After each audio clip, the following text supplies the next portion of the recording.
When you accepted the award, you talked about how in a time when the truth is under siege, that the celebration of words is more important. I was hoping you could elaborate on that a little bit.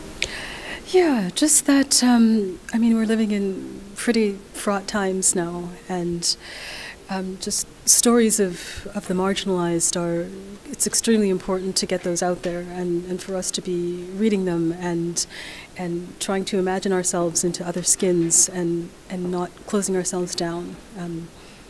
Yeah, it's part of, I think, keeping the dialogue alive and keeping empathy alive, and so that's what I meant by that. How do you think that these kinds of stories can sort of help the discourse?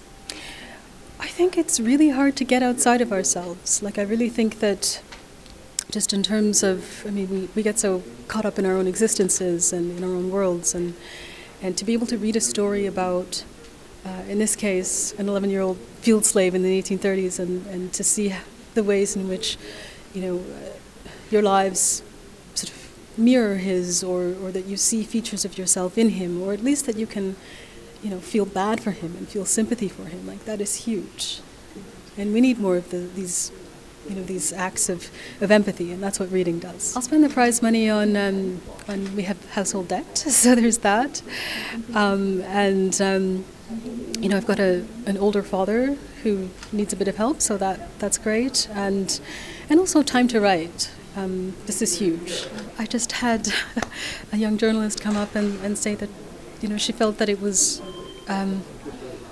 just, I guess, maybe hugely empowering to see a black woman, you know, win the prize, and that it, you know, gave her permission, and that's huge for me. I mean, when I was growing up in Calgary in the 80s, you know, there weren't a ton of Canadian models in terms of people who had my background, and so that feels very, yeah, very great, very, really wonderful.